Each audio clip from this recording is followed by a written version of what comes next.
How did things wind up coming to an end for you in WWF? Um, I was back on doing a lot of coke, and actually, what happened was that really um, started the ball in that direction was uh, Sean had tested positive for steroids, and I was told about it through a friend of mine outside the business in L.A. He didn't know nothing about it, and Scott Hall and was there was the BS in the dressing room. Scott Hall was like bad mouthing me and calling me a snitch and what is he talking about? So Scott, I had an issue with Scott in the dressing room one night. Physical?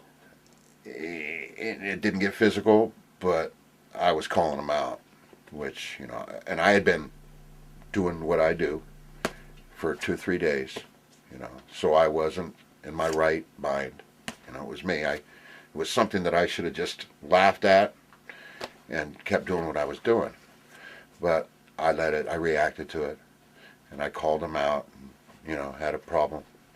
And Vince had a talk with me, and that's when he threw out about changing it to more of a babyface gimmick, which I didn't like that, and I told him that.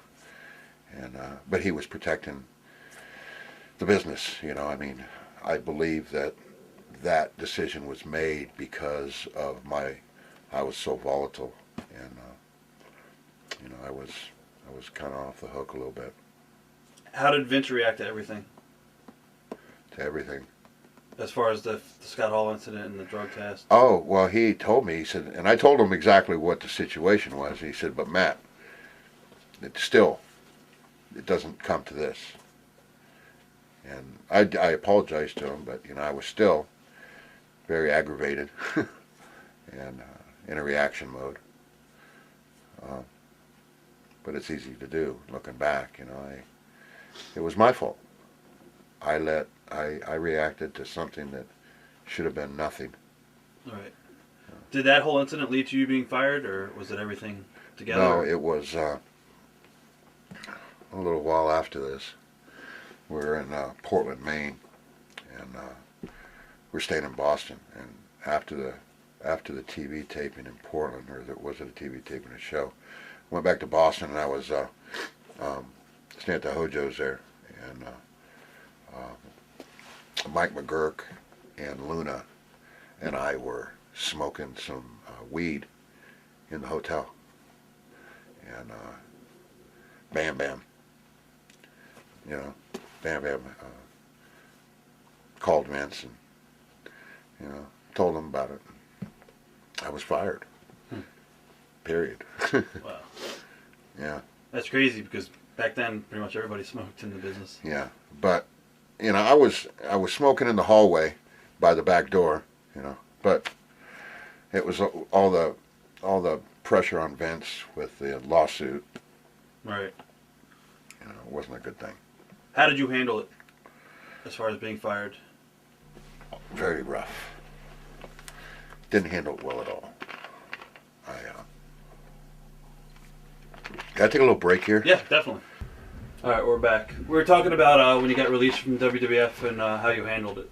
Yeah, not well at all. I kind of isolated and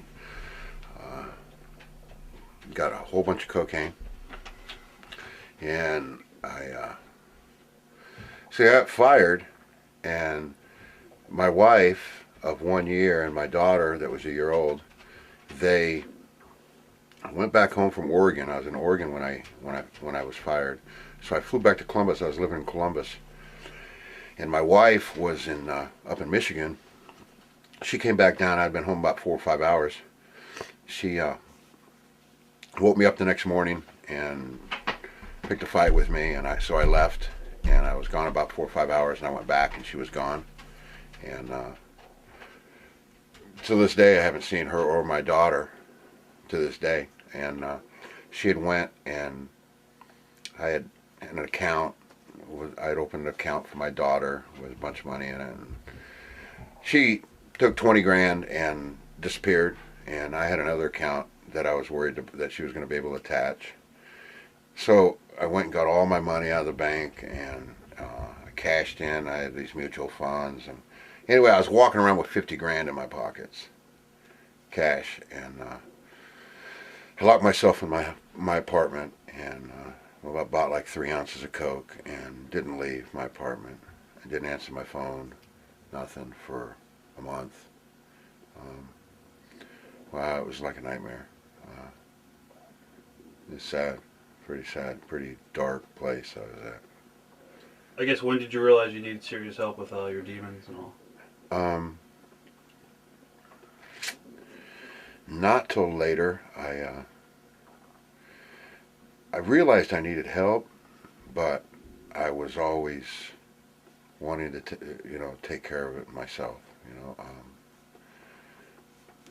The relocate, the geographical change type of thing. I had worked this independent show for a friend of mine in Western PA. We became friends, and he had a business that he says, Matt, because I was working the independent circuit on the weekends, and he said, you can work for me through the week, book yourself out of here. So I went back to Columbus, and I thought about it, and I said, well, maybe that's just what I need, So I did that, and it was all good for 3 weeks or so, and then, I made connections and stuff, and started doing what I did, and it was rough. It was rough. It wasn't as bad as it was when I was in Columbus, but still, not far off. Working on the weekends and partying all through the week, and it was just hell. It was hell for me, It wasn't a life to be leading at all.